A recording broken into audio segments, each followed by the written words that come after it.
Shalom Aleichem. This is a tribute to Harav Shmaryo Gorari the Rashag, the Rebbe's older brother-in-law, the Frierdiker Rebbe's oldest son-in-law. It's many years since he passed away. He passed away today on Vov Adar rishon Tafshin Mem Tes 1989. He was born in 1897. He lived 89 years. So, a few things, l'schus nishmasai, for the merit of his soul, that come to mind. And you'll be able to read much more about him and his life and his interaction with the Rebbe.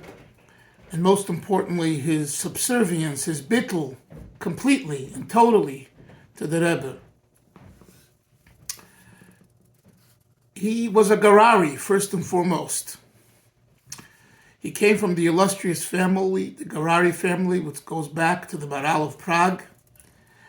And his father, Rebbe Nachum Mendel, was a brother to Reb Shmuel Garari, the famous Chasid, the Rebbe Marash, and the Rebbe Rashag, a supporter, or maybe the greatest supporter, surely as the Frierdiker Rebbe writes in the Sichos, someone who was completely dedicated to the Marash and the Rashab and the Rabbeim. And we see this in the Garari family, that their wealth that Hashem blessed them with was used to enhance and support the activities of the Rabbeim at that particular time, whether it be in Russia or in Poland or in America. And then we could talk a lot more about that, but here is not the place. In the book, in the footnotes, I've written a little bit about that.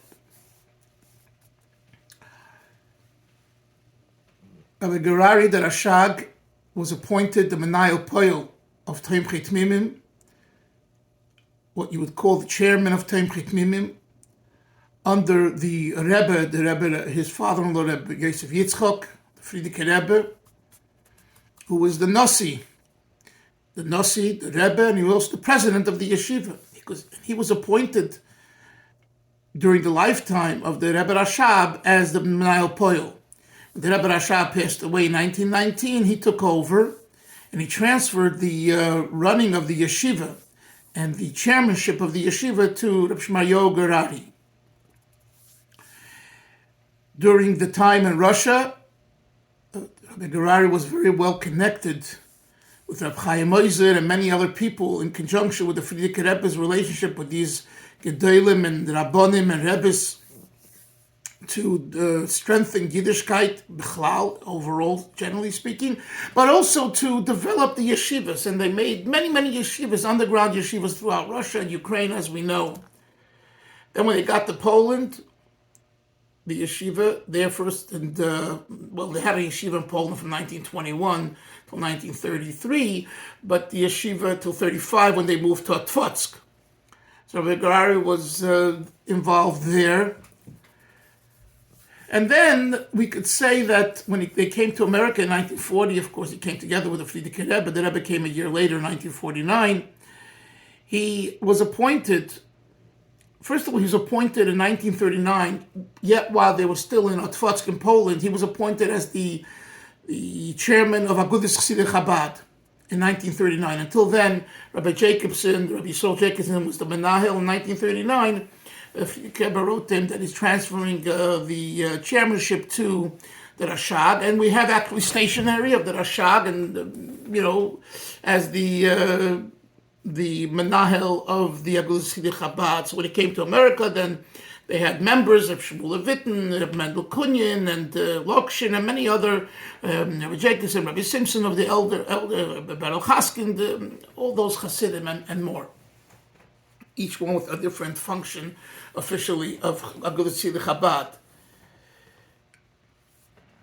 But his primary work was the Lubavitch yeshivas.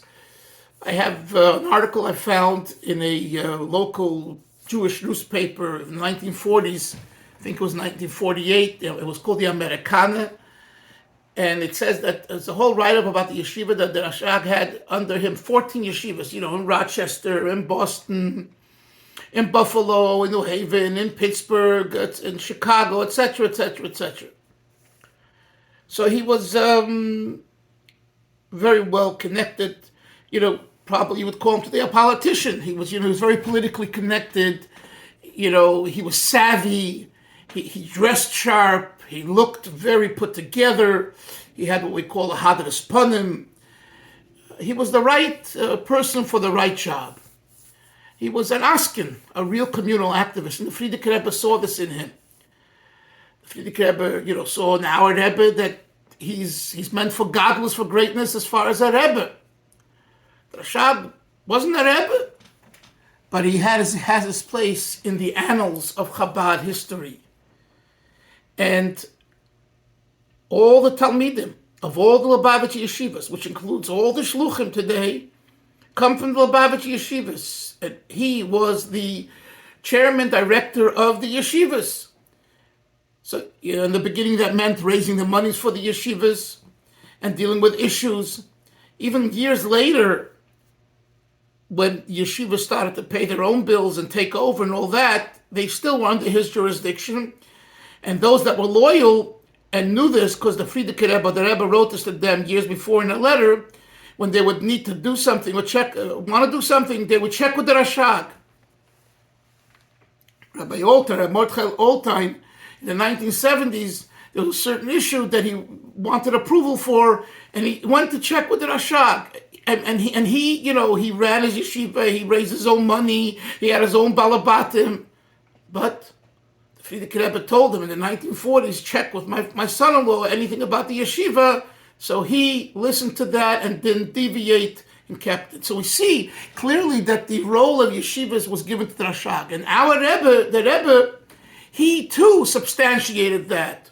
Once things worked out, smoothed out between the Rashag and the Rebbe with the yeshiva leadership in the beginning from 1950 to 53, in those years, which in the book there's much about that too, to understand what was going on in a positive way, in a healthy way, in a respectful way.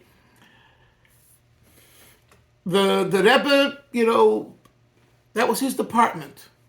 The Rashag, of course, had an agreement, like an unspoken agreement with the Rebbe that since he's the Rebbe and I want to bring my balabatim to him and they want brachas, and he realized that the Rebbe is someone that can go to the oil and talk to the Frierdiker Rebbe, to go to the Eibishter, to go to God and ask for a bracha, so it was beneficial for him as well. And each year before the annual dinner, usually in November, December, there would be a meeting in the Rashag's apartment. He lived on the third floor of 770. And he would meet with his balabatim, and then they would go downstairs and he would bring them to the Rebbe, and they had yechidus with the Rebbe. The Rebbe said a sicha to them, spoke to them, encouraging them to contribute to the yeshiva and help the yeshiva more. And it was an annual event for many, many years. In addition, of course, to the letter that the Rebbe sent to the dinner. So the Rebbe was very, very supportive and worked really together to enhance his older brother-in-law's role, because this was the wish of their father-in-law, the Frierdiker Rebbe. And no one can deny that. That's a fact. Those that want to whitewash history, are simply lying. That's it. It's a lie. It's not true. And those that have issues, why in the beginning there was disagreements and between the Rashag and the Rebbe and things like that. Those, first of all, it's the past, and number two, that needs to be understood. And in the book, if you care to follow up, I suggest reading it, and I hope you'll understand more and see that there was a mistake. Mistakes do happen, and family pressure. But most importantly, I want to share with you is that in 1985, when the Sfarim case, the library case, erupted, the Rashag stayed and sided with the Rebbe in face of his own wife and his son and family. And basically, you find me someone who puts his wife and his son secondary to the Rebbe, and I'll find you a Chasid. You talk about a Chasid? And now we understand what the Rebbe Chaim Mushke said about the Rashag. He's my husband's greatest Chasid. You betcha. He's the Rebbe's greatest Chasid. If he can go side with the Rebbe versus his son and his wife, to the point where she moved out at 770 for other reasons. But the bottom line is, they live separately from 1985 on. What do you say about that? It's sad. It's not nice. It's not comfortable. But that's the Metzias. That's the facts. And there were reasons for it. And again, you could follow up on that too. Not so much in my book, but plenty has been written about that. But here we're here to talk about the Maila of the Rashag and his commitment to the Rebbe and to Lubavitch. And to top it all off, in his will, which I published in this book from 1988, he gives everything over to Aguch, to Agudas Chasid Chabad. The same organization that he headed from 1939 on, appointed by the previous Rebbe, he gives it over, everything to them. That means the manuscripts that he had from Rabbeim, Maimorim, Hasidic Maimorim, and various objects that he had from the Rabbeim. He was, after all, a son-in-law, so he had access to things, and he had things, valuable things, holy things, and he gives it all away to go to Chabad.